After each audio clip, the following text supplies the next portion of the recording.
Hey, listener name. So you've been sending over all these articles about side hustles, and it seems like these days everybody's got one, right? Even like, I don't know, dog walkers are out there juggling gigs. So Yeah. for this deep dive, we're going to try to figure out, is the Canadian gig economy like a fad, or is this like a total sea change in how Canadians think about work? You know, what's so interesting about all this is that it's not just Canada, right? It's a global thing. People everywhere are moving away from that traditional 9 to 5. And Canada's right in the thick of it. Okay, so it's not just about like trying to make a few extra bucks. No, it's way bigger than that. I mean, yeah, there was that survey back in 2019. It said like 40% of Canadians felt like they were worse off financially than their parents were at, the same age. But there's more to it. Our sources all say that a big chunk of Canadian workers, like 85%, they see that old 9 to 5 as, I don't know, a thing of the past. They want flexibility. And the gig economy, well, it promises exactly that. Okay, so you've got, like the money part, you've got the freedom. But let's be real for a second. Isn't the gig economy just a fancy way of saying unstable income? I mean, how many people are actually making a living from this and not just, like, I don't know, selling stuff on Etsy on the weekend? That's where it gets really interesting because the numbers tell a different story. Our StatsCan source actually breaks it down, and in late 2022, get this, 871,000 people. That was their main source of income. Hold on. Nearly 1 million people. Yeah, and that's not even counting all the people doing it on the side. You add those folks in, and you're looking at over 1.5 million people. And here's the thing to remember. That's before the pandemic really upended everything. Oh, right. And speaking of the pandemic, our sources all seem to agree COVID was a big deal. Was it a temporary blip, or did it completely change the game? It was like somebody hit fast forward on a trend that was already happening. People lost jobs. They had to find new ways to make money. And then everybody went remote. Suddenly that old 9 to 5 thing, it wasn't such a given anymore. Yeah. It's like we all took this crash course in, like adaptability, how to hustle, right. And there's no going back. You got it. And the numbers show it. Look at like those digital platforms, right? The ride sharing, the delivery apps, freelancing. In December 2023 alone, 468,000 Canadians made money through those platforms. A lot of them, it was their main income. It's amazing, isn't it? Like people are finding ways to make a living on their own terms. But it makes you wonder, if this is the new normal, what happens to things like job security, workers' rights? That's the million-dollar question. And yeah, we're going to dig into that. But first, I think it's worth unpacking some of these gigs because it's not just driving and, renting out your basement anymore. Okay, so what else is out there? Well, we're seeing a lot more, I guess I'd call it, professionalized gig work. Freelancing is huge. Writers, designers, consultants, they're ditching the old job hunt and going straight to clients online. So like a whole new generation of independent workers. Exactly. And the numbers are really interesting. The Canadian Freelance Union, their membership jumped by 58% between 2015 and 2020. That tells you something. That's huge. It's like people are really looking for that autonomy, that control, Yeah, and it's not just the freelancers themselves. It's like a whole ecosystem is popping up to support them. Platforms, tools, you name it. This is a whole new way of working. Yeah, no doubt. It's incredible how fast things are changing. Yeah. But we can't just ignore the downsides, right? All this freedom and flexibility, it comes at a cost. No, absolutely. It's not always easy. It's like job security goes right out the window, no benefits, who knows how much you'll make next month. Yeah, that stability, that peace of mind, having paid time off, health insurance, knowing what your paycheck will be. A lot of gig workers, they have to figure that out on their own. And then there's the legal stuff. Mm-hmm. Minimum wage, overtime, protection from discrimination, things you just expect with a regular job. Right, all that stuff is, well, it can be pretty murky in the gig economy. So it's not just the workers who are trying to figure this out. The government too, right?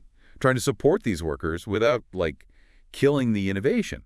It's a tough needle to thread, for sure, but it's a conversation that's happening. Our sources all pointed to the fact that the government is looking at ways to give gig workers more support, more protection, but without, throwing a wrench in the whole thing. Sounds tricky. How do you find that balance? Where workers have flexibility, but they still have basic rights. Right, so one big area is strengthening the social safety net, specifically for gig workers, things like portable benefits, So health insurance that isn't tied to one company? Retirement savings. Exactly. Those are things that traditional employees might take for granted, but gig workers often don't have.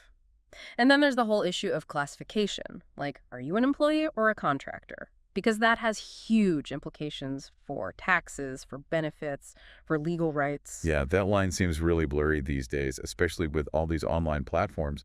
Makes you wonder, could technology be part of the solution here? I think so. Imagine platforms that actually cared about worker well-being, more transparency on pay, better ways to handle disputes, maybe even incentives for platforms to offer benefits. Right, because a happy worker is a better worker, right? Exactly. But it's not all on the government or the platforms. Education is going to be huge too. You mean giving gig workers the tools they need to succeed? Yeah, like training programs, guidance on self-employment, even just connecting people with the right resources. Because it can be overwhelming, right? Yeah, Jumping into the gig economy, it's like being thrown in the deep end. exactly. It's about giving people the knowledge and the resources to build a career on their own terms. But it takes everyone working together. Okay, so we've got all these moving pieces. Where is this all headed? Is the gig economy a fad, or is it the future of work? That is the question, isn't it? I don't have a crystal ball, but there are a lot of signs that point to this being more than just a temporary thing. Like what? Well, think about it. The pandemic, it definitely sped things up, but this was all happening before COVID, right?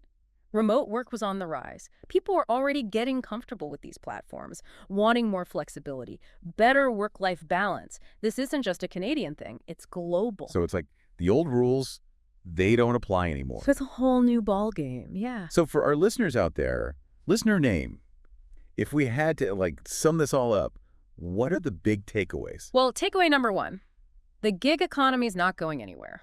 This isn't just a fad, it's a fundamental shift. No more pretending it's not happening. Nope, it's here. And whether you're like a freelancer already or thinking about it, you've got to understand this new landscape. So like learning the rules of a new game, right? Exactly. And just like any game, there are ways to win and ways to lose. Right, and we've talked about the downsides, the job security, the benefits, all that. Right. But we have to remember the other side, too. The gig economy gives you freedom, control. That's something you don't always get with a traditional job. It's like you're the CEO of your own life, right? Exactly. But that comes with its own challenges. For sure. It's not about saying one is better than the other, you know? It's about figuring out what works for you. So what works for your life, for your goals. It's not like the old days where you just fell into a career and that was it. Right. You have choices now. But that means you got to be proactive. And you've got to have the right skills. Okay, so skills matter now more than ever. Absolutely. And it's not just about like knowing how to code or whatever. Right. Those soft skills are so important now. Communication, problem solving, time management. Being adaptable, being able to learn new things. Because the only constant is change, right? Especially in the gig economy. So you've always got to be learning, growing, evolving. Take some online courses, go to a workshop, read up on what's new in your field. It all makes a difference. So listener name, that's the gig economy in a nutshell. It's a wild ride. But if you stay informed, learn those skills, and never stop learning, you can build a career you love on your own terms. You might even surprise yourself with what you can achieve. That's all the time we have for today's deep dive. But we want to hear from you. What do you think about all this? Head over to our social media and let's keep the conversation going. Until next time.